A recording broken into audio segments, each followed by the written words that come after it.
안녕하세요. 작가이자 간호사 김민소입니다. 자, 이제 간호전문간호대학원 모집이 시작하긴 했나 보네요. 선생님들이 되게 많이 물어보시는 분들이 되게 많으시고, 제가 지금 근무하는 이제 병원에서도 이제 간호전문간호대학원 가고 싶어 하는 우리 후배님들이 두 분 정도 되게 많이 관심 있어 하시는 것 같더라고요. 저는 2022년도에 이제 입학을 했었거든요. 남서울대학교에 입학을 했었는데, 선생님들이 요즘에 하도 문의를 많이 주셔가지고 아주 오랜만에 대학원 홈페이지에 들어가 보니까 이제 모집을 시작한 지 며칠 됐더라고요. 제가 입학을 할 때까지만 해도 5군데 대학원밖에 없었거든요. 지금은 3군데나 더 늘어가지고 8군데 대학원에서 모집을 하고 있습니다. 그만큼 이제 간호전문간호대학원이 인기가 되게 많이 올라갔다라고 이제 실감이 되실 거라고 생각을 합니다. 그래서 2024년도 저는 올해 졸업을 해가지고 간호전문간호사 시험을 9월 달에 최종 이제 합격을 했고, 아직까지 간호전문간호사 자격증이 안 나왔기 때문에 직장을 막 본격적으로 알아보고 있진 않아요. 그래서 9월 달에 시험을 쳤는데 왜 11월 달에 아직도 자격증을 못 받았거든요. 왜 이렇게 많이 시간이 걸릴까 개인적으로 좀 의구심이 들긴 하지만 어쨌든 간에. 그래서 제가 이제 2021년도 11월 이맘때쯤에 원서를 접수했고 12월에 이제 면접 봤었거든요. 막 그때 생각이 되게 많이 나네요. 그래서 그때 제가 이제 남서울대학교 이제 대학원을 면접을 보고 나오면서 내가 여기 진짜 꼭 붙으면은 대학원 정보가 되게 많이 없지 않습니까? 그래서 간호전문간호대학원의 정보를 내가 정말 많이 널리 알리리라 이런 이제 생각을 되게 많이 했었거든요. 근데 그때 생각을 하고 벌써 3년이란 되게 시간이 많이 지났고 3년이란 그 시간 동안 제가 블로그나 유튜브 통해서 간호전문간호대학원에 대한 얘기를 되게 많이 했었거든요. 비교할 만한 그 대상의 대학원에서 선생님들이 많은 정보를 좀 다양하게 저처럼 올려주었으면은 우리 지원하신 선생님들이 비교할 수 있는 대상이 될 텐데 그거는 좀 아쉽다라는 생각이 들어요. 그래서 4학기 대학원도 있고 일단 5학기 대학원도 있는데 똑같이 이제 시험을 치는 거는 똑같아요. 그 시기에 같이 시험을 치는 거고 4학기 대학원을 이제 끝나는 사람들은 이제 끝나고 난 다음에 개인이 이제 알아서 이제 거의 한 5개월, 6개월 동안 공부를 하셔야 됩니다. 5학기 대학원을 하시는 분들은 그만큼 이제 한 학기의 대학원 학비를 더 많이 내는 반면에 같이 이제 공부를 할 수 있다 보니까 불안감이 좀 덜하다는 이제 장점이 있죠. 다 장단점이 있습니다.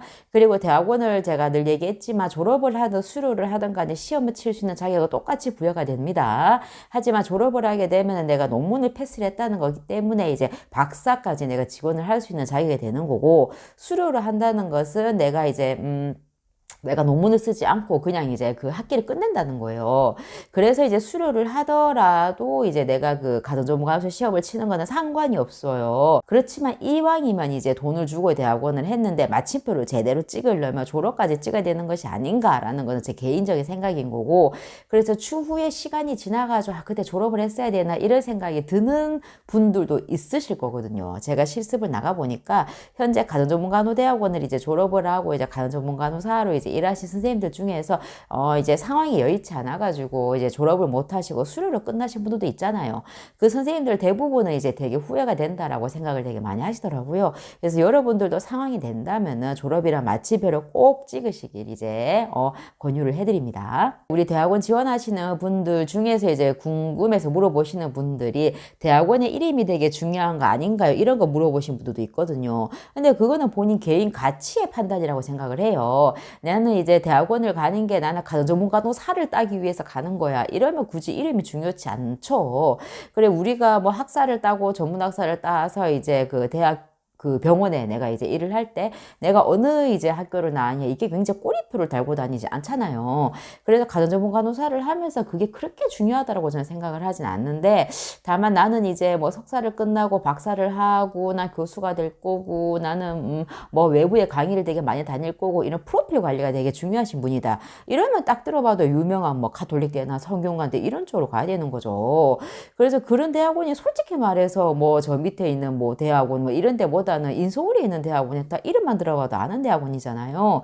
그래서 저도 사실 그런 대학원에 솔직히 가고 싶었어요. 하지만 인서울에 있는 대학원은 경쟁률이 굉장히 센 거 아시죠? 내가 이제 학부를 어디에 나왔냐, 그리고 내가 현재 병원이 어디를 다니냐, 이것을 되게 많이 보고 이제 등록금도 되게 많이 비싸잖아요. 그래서 저는 경쟁력이 되게 많이 떨어진다라고 저 스스로 전 인정했습니다. 그래서 저는 이제 충청도 쪽에 있는 대학원을 간 거예요.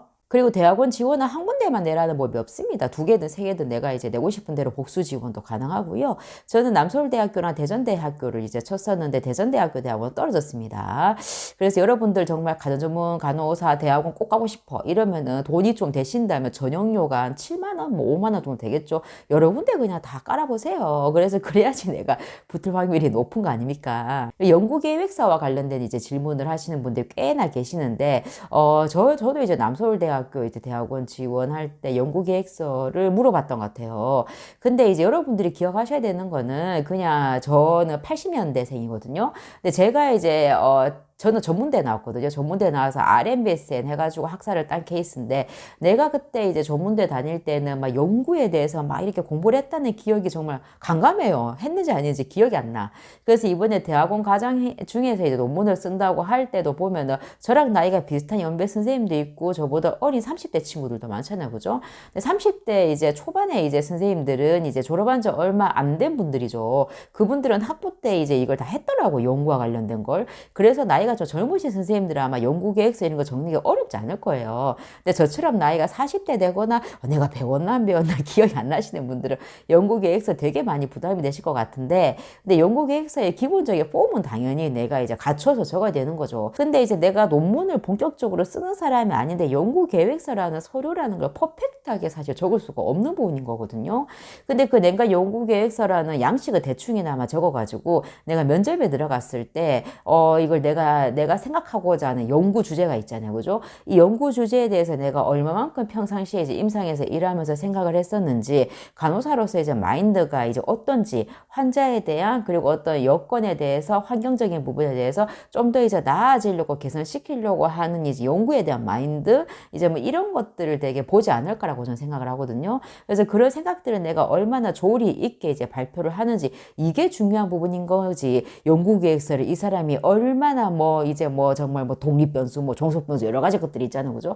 그런 것들 네가 얼마나 파악을 잘해가지고 얼마나 잘 적었냐. 이런 게 중요하게 교수님들이 볼 거라는 저는 생각을 하거든요. 저도 이제 그 남서울대학교 면접을 볼 때 이제 논문의 주제 뭐 연구하고 싶은 거 이걸 물어봤었어요. 근데 지금 생각해보면 이제 얼토당토하는 이제 말이 안 되는 얘기를 엄청나게 내가 얘기를 했었던 것 같은데, 저는 이제 요양병원에 되게 일을 많이 했었다 보니까 이제 뇌졸중 환자를 되게 많이 보잖아요.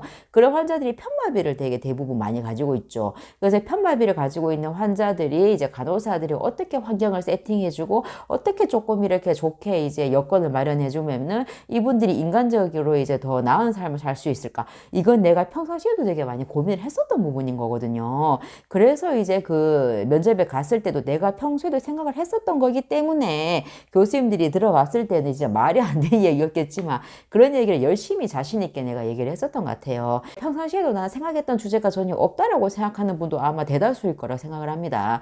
아니 그런 분들이라면은 내가 지금 현재 근무하는 과가 있잖아요. 뭐 소아과도 있을 수 있고 뭐 응급실도 있을 수 있고 뭐 여러 과가 있지, 그지? 여러 내가 근무하는 내 부서에서 내가 많이 봤던 케이스가 있지 않습니까? 저 같으면 뭐 치매라든지 뇌졸중이 되겠죠, 그죠? 그런 것에 대해 가지고 논문 검색 사이트가 있잖아요. RISS 같은 리스 사이트라든지 뭐 구글 뭐 이런 데도 있거든요. 그런 논문 주제에 들어가 보는 거지. 그래서 내가 뭐 치매에 대해서 평상시에 많이 봤어. 그 치매 환자에 대한 간호사들이 쓴 논문이 되게 많아요. 그리고 그 논문주를 쭉 훑어보면서 내가 좀 생각했던 이 주제랑 좀 비슷한 것 같은데, 아니면 이 간호사가 쓴 논문 이거 좀 이제 재밌는데 되게 쉽다. 내가 말로 표현하기에도 괜찮네. 이런 주제가 반드시 있을 거란 말인 거죠. 반드시 내가 이제 일했던 병동이든 그런 곳에서 내가 많이 접했던 케이스를 반드시 하셔야 돼. 그래야지 내가 이제 면접에 들어갔을 때 교수님들이 관련된 질문을 했을 때 내가 답변을 할 수 있지 않겠습니까? 그죠? 그래서 연구 계획서는 이제 먼저 썼던 이제 논문 주제들을 쭉 훑어보면서 내가 좀 관심 있어 하는, 내가 좀 만만한 그런 주제들을 초이스를 해가지고 그거 좀 비슷하게 해가지고 내가 짜도 되지 않을까라고 저는 생각을 합니다. 제가 대학원 다닐 때도 보면은 이제 시흥이라든지 서울 쪽에 보면은 그 종합병원에 일하는 선생님들이 그 이제 자기 병원에서 일하는 가정전문간호센터가 있는 거예요. 그래서 이 병원에서 이제 가정전문간호대학원에 가는 선생님한테 등록금을 다 지원을 해주는 거죠. 졸업을 하면은 가정전문간호센터 이제 본인 병원으로 이제 가서 일을 하게 되는 거죠. 근데 내가 지금 일하는 병원이 너무 나는 마음에 들고 그만두고 싶은 생각이 없어. 그럼 난 너무너무 좋은 것 같아요. 저는 그 등록금이 이제 저는 내가 내 주머니에서 다 내서 등록금 다녔는데 그렇게 지원받으면서 다니시는 분들 보니까 되게 많이 부럽더라고요. 그래서 나이가 되게 젊으신 이제 간호사 같은 경우에는 가정간호사회에 있는 그 센터가 있는 의료기관을 쭉 한번 검색을 해보시고 내가 이제 이 센터가 있는 이 병원에 들어가서 내가 몇 년 동안 일을 하면서 그리고 이제 등록금까지 지원을 받으면서 이제 결국은 내가 가정전문간호센터를 가는 걸 목적으로 하겠다. 이걸로 해도 나 참 괜찮을 것 같다라고 저는 생각을 하거든요. 처음에 입사를 하자마자 저 등록금 지원해 주세요. 당연히 그 말이 안 되는 걸 테니까 나이가 좀 젊으신 분들한테만 해당이 되는 얘기겠죠. 그래서 그런 것을 저도 나이가 좀 20대거나 30대 초반이면 그런 거 좀 계산해가지고 저는 좀 약간 종합병원 쪽으로 알아보지 않을까라고 저는 좀 생각을 합니다. 근데 저처럼 이미 늦은 사람 있죠. 종합병원 가기 늦었어. 이런 분들 같은 경우에는 TO가 있는 종합병원도 물론 있긴 해요. 하지만 연봉이 되게 작더라고요. 4천 이런 4천 조금 넘게 왔다 갔다 하던데 제가 그거 보려고 제가 가정전문간호대학원을 좀 열심히 다닌 게 절대 아니거든요. 저는 개인적으로 돈을 되게 좋아하는 사람입니다. 저는 돈으로 행복도 이제 대부분 살 수 있다라고 저는 생각을 하는 사람 중에 한 명이기 때문에 그래서 저는 돈을 되게 많이 벌고 싶어서 가정전문간호대학원 간 거예요. 본격적으로 이제 알아보진 않아가지고 딱히 얘기를 이렇게 쿨하게 말씀해 드릴 수는 없는 부분이지만 제가 조만간 또 알아보긴 하겠죠. 알아봐서 이제 정말 연봉이 어느 정도인지 어느 조건으로 가게 되는 건지 계약 조건이 어떤 건지 여러분 되게 궁금하시잖아요. 저도 되게 궁금하거든요. 그래서 제가 이제 알게 되면은 제가 취직하게 되면은 어느 정도는 제가 이제 오픈을 해드리고 싶습니다. 지원을 할까 말까 될까 말까 이런 거를 제발 생각 좀 하지 마세요. 그냥 그거는 지원을 해보고 난 다음에 내가 붙고 난 다음에 내가 어떻게 앞으로 대학원을 할지 그때 생각을 해도 늦지 않거든요. 근데 내가 합격을 하지 않은 상태에서 뭘 그렇게 고민이 많은지 모르겠어요. 그냥 지원을 해보는 거죠. 까짓거 떨어지면 전용료 7만 원 정도 5만 원 정도 날려도 괜찮잖아요. 그냥 식사하게 했다고 생각을 하고 좋은 경험 했다고 생각하고 그러면 되는 거죠. 그래서 늘 그냥 주저 하고 내가 할까 말까 고민만 하다 보면 늘 언제나 그 자리예요. 항상 기회라는 거는 왔을 때 잡는 거예요. 왔을 때 가정전문간호대학원만 유일하게 간호사가 할 수 있는 유일한 기회고 그런 게 절대 아니에요. 제가 가정전문간호대학원을 나왔기 때문에 제가 가정전문간호대학원을 지원을 해보세요, 여러분. 이렇게 얘기하는 거고 가정전문간호대학원이 뿐만이 아니라 이제 가도사로서 내가 과감하게 지금 일하는 병원을 벗어날 수 있는 도전할 수 있는 더 나은 위치로 갈 수 있는 기회는 내가 찾아보면 얼마든지 되게 많거든요.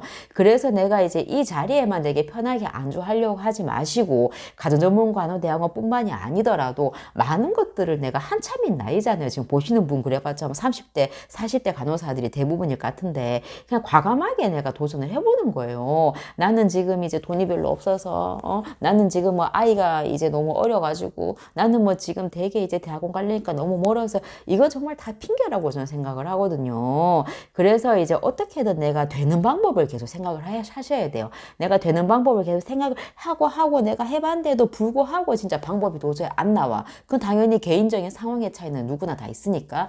그렇게 했음에도 불구하고 안 된다면 내가 접는다면 내가 미련이라도 없잖아. 근데 내가 아무것도 도전을 해보고 아무것도 생각해보지도 않은 상태에서 내가 난 안 될 거야 라고 왜 자기 자신을 여기 틀 안에 가둬버리는지 저는 좀 답답하거든요. 원래 내가 민기적 거리다가 도전 못하고 이제 한 12월 그때가 지나잖아요. 기회가 지났어.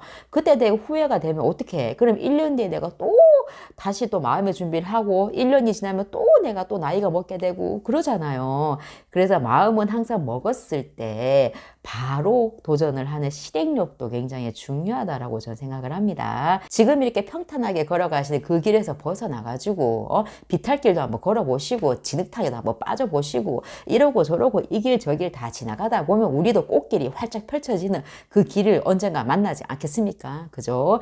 여러분들의 미래에 대해서 한 번 더 자기 자신과 만나서 진지하게 고민을 해보는 시간을 가지셨으면 좋겠습니다. 이상은 작가이자 간호사 김미소였습니다. 감사합니다.